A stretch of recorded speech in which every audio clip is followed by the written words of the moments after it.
Knowledge is the key.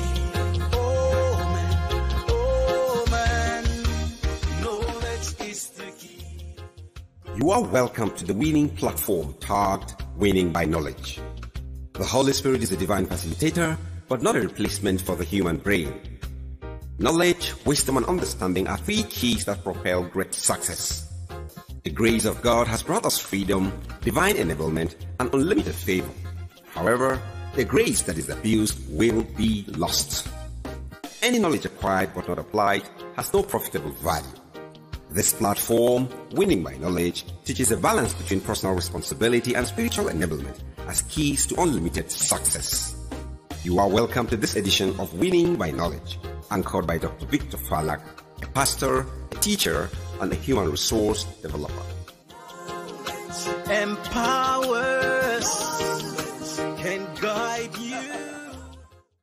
The Leadership Governance Jalingo 2021 has come and gone.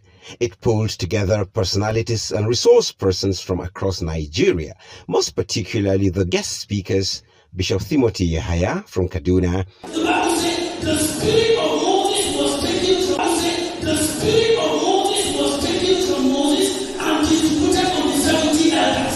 If they take your spirit today as a leader who only know the younger people and they want to distribute it among the true people, with the true people as if the church must produce great leaders, but the future we must be examining ourselves. Bishop Isaac Crown from Bauchi. I think the problem we have had in this country, if I'm going to answer the question straight away, is far from being impressed with leadership. It's not a totally woeful situation, but a very sorry situation. And I think it has everything to do with our wrong method of leadership ascension in this country. A lot of people in leadership, not all of them, but majority of them, maybe even 75 to 80%, cannot deliver because they didn't get to the place of leadership on merit. Simple and straightforward. When we are talking about leadership, people say, give us somebody who fears God. Now, I want to ask a question. If you want to fly an aircraft, do you ask God to give you somebody who fears him or somebody who has aviation license? If all you wanted is just somebody who fears God, then you can call your pastor who has never been to school of aviation to go and fly an aircraft, and all of you will be dumped in the sea. It's good to look for people who fear God, but first and foremost, people with competence. Clients don't trust themselves. People in government don't trust the people they need. Maybe they won't vote for me the next time. The people they are instituting don't trust him that he will do what they ask him to do, but they will just keep on their own. I am Reverend Adacha Bright from Lagos. Leadership Governance 2021. Wow. What I see is a move. While everything raises and falls on leadership, we are people of faith. We rather believe what God has in mind and what God can do than what we can see presently. But if I may say something as a human being, I believe that we need a hand, a stronger hand, which is the hand of God, into our leadership in this country right at this particular moment. So some of the challenges we have is that God's own people who should be in the place of power and leadership that can be able to lead by God are not really in the place they should be. And because they are not in that place, then there is going to be there's going to be failure because God is not in the right place. So I believe that God has not been in the right place. The right people have not been in the right place. And if the right people can come to the right place, I believe something good or something better will happen. And the convener, Reverend Dr. Victor Falak, teaching and expounding on leadership governance. When a leader does and elevates you, is because that leader saw something in you. Praise the Lord. And that thing that brought you to where you are It is that thing that will keep you where you are. And that's the mistake a lot of people make in this life, from ministry, outside church, to politics, and all other forms of governance. That thing that brought you to that throne, it is that thing that will sustain you on that throne. It clearly exceeded expectations. God has indeed been faithful. The media team caught up with the convener on question and answer sessions about the conference. Listen and be encouraged. What is your personal assessment of the 2021 Leadership Governance Conference as the convener? The assessment that I have for this program is that the program has exceeded our expectation. Absolutely. When we started working towards this program, we made an estimate or budget of 5,000 participants. And before we got to the closure of registration, we've had over 5,000 registered participants already. So out of the over 5,000, I gave an instruction that the registration should be closed because we didn't need any further persons, based on our budgets and other estimates that we've made.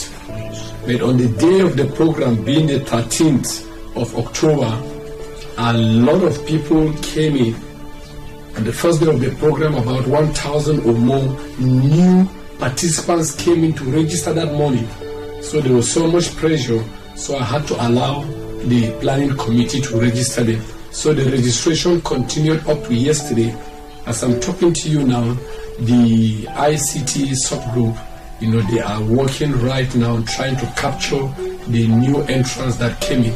So by far, what we saw exceeded our expectation, talking about the participants particularly. Yes. And for what was delivered to the participants also actually exceeded our own expectation. We planned our own thing according to our own ways and all that, and we committed our plans into the hands of God, so for God to establish our plans. Just like the Bible says, He gives us power to make wealth. When you plan, hand over your plans to God and He will establish your plans. So we plan based on our own understanding and what we should do, based on the constraint of our academic understanding, and our leadership understanding to the extent we could go. But what happened particularly yesterday was clear that God stepped in, and God exceeded our limit. God exceeded our plans. God exceeded our limitations. So people were blessed, people were filled with the Holy Spirit, apart from the leadership training that we gave, because we put our strength in the leadership training. But when we were rounding up the program, God visited us mightily. So by every assessment, from the planning, the number of participants, to the spiritual aspect of it, in every ramification, God exceeded our expectation, and to Him alone be all the glory. What are the possible challenges you faced in the process of organizing this conference? Now, the challenges have been there day in, day out. So in fact, from the day that every other person was conceived in his or her mother's womb, the battle began. The battle began because what do you even call it again? Because by the time a man discharges the semen, and inside that semen there are millions of sperms inside that semen. And in your study of elementary biology, you will be told that all these sperms will be driving inside the semen towards the ovary, where the egg is. Yes. And so the first one that gets there, that is the first sperm that fertilizes the egg of the woman. And now you say the woman is pregnant and she's been conceived. So for you to be alive, or for you to have been born into this world, you competed from the womb with millions of other persons, and you succeeded, and you are alive today. So the battle to success begins from the womb. And so when you are giving birth to, There are a lot of challenges here and there, and you have to grow through those challenges. And until those challenges are there, you can't get better. So the challenges are plenty. When you come up, there are people that will oppose you in a lot of ways, on all that. So if men can oppose God, you ask yourself, who are you that men should not oppose you? If God says, do not commit fornication, and you find a man committing fornication, what is he doing? He's opposing God. He's sent to hell with you. You've not said it audibly, but invariably that's what you've told God and all that. So if men can oppose God, in our callings and in our visions, we face that day in, day out. Men will oppose you. The agents of the devil will oppose you. The devil will oppose you. A lot of things. In fact, poverty itself will oppose a man. At times you have a calling and you want to do a lot of things, but you are financially constrained. It's an opposition. The Bible says before you is a great and effectual door that has been opened before you. But the Bible says that but they are what? Oppositions. They are adversary. The word the Bible uses is adversary. So when we talk about adversary is not just the devil that is the enemy. We have the first adversary is even man himself. There are people that they are enemies to themselves. So when we're talking about opposition, I could be the first person opposing myself. If I have this vision and I'm always sleeping and I'm not doing the needful, I'm not obtaining the training I need, and the lack of knowledge that will begin to face me now will constrain me. So that lack of knowledge on its own is an opposition on my side. I am the first person that will oppose myself if I give myself to opposition. Then the next thing now will be persons around within the neighborhood, your friends and all that. People will begin to tell you a lot of things.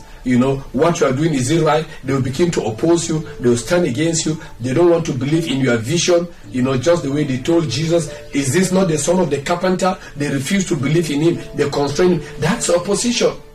And the third one now is the devil and his agents. They form the third group. So the first opposition is you as a person to yourself. Second opposition are people around you. And the third opposition is the devil and his agents. So oppositions are there day in, day out. So the greatest opposition that any man, any leader, any woman can face is not the devil, is not the human opposition, but you yourself. You can constrain yourself, and that is the worst opposition. You want to go forward and you are the one constraining yourself. It's just like a man that takes a rope and you tie your hands and you tie your leg.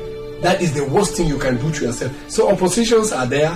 But one good thing that I want to let anyone listening to me to know is that opposition is the best thing that anyone that wants to grow should expect. When opposition comes, the opposition is only helping you to get better. If I am trying to get forward and you drop a big stone before me, what will I do? I'll climb on top of this stone. If I climb on top of the stone, that makes me to look taller, that makes me to see further where I was not seen before. My height has increased and all that. God will always bring oppositions our ways to make us better. If you look at Joseph, opposition came, he grew through opposition, became better, became a prime minister. You look at Jacob, opposition came, he became better. Our father Abraham, opposition came, trials came. Today we say our Abraham, our father Abraham, the father of all nations. Anyone that made it in this life, either in the Bible or in the contemporary life we are in, that person was confronted with opposition. Opposition will always come to make us better, not to make us worse off. What is your next mission on the part of ministry? When you have a vision, the vision has no destination, because at times people talk about destiny and they define destiny to mean destination. Destiny is not a destination. Destiny is a course. Destiny is a course. C-O-U-R-S-E is a course, and all that. And because it is a course that has a beginning and has no end, it means that this course, will continue running this course and we continue getting only better. The Bible says the path of the righteous is like a shining light that shines bright and bright unto a perfect day. So we can only get better. What we had this year, all those who came last year knows that what we did this year, cannot be, what we did last year cannot be compared to what we did this year. So we got much better. Far much better this year, and next year we believe, God, that it will be much, much better, and much, much, much better. And we continue to describe it by that adjective until Christ comes back. So the best is yet to come. When you say you have arrived at the best, that means you are running towards a destination, and you are saying, I have arrived my destination. And we are saying this vision is not a destination, but it is a course. That is why you see people that try to indoctrinate people with their philosophies, try to indoctrinate terrorists, and all that. They put a thing in their mind, they are indoctrinated, and it's like a course. And by reason of that, when the leader dies, that course remains alive. The person that invented chemistry is not alive today, but we are still studying chemistry. The person that invented biology is not alive today. We don't even know. In fact, we can't even remember his name. If you ask a biology student who invented or brought the study of biology, the person will not even remember, but the person is still studying biology. So the cause I'm driving is that even if I'm not alive today or tomorrow, it will remain in the society with the people, that there's a thing called leadership governance. And so there's a need for good leadership that brings about good governance. And that good governance can only be obtained by reason of good leadership. So that thing, that cause must remain.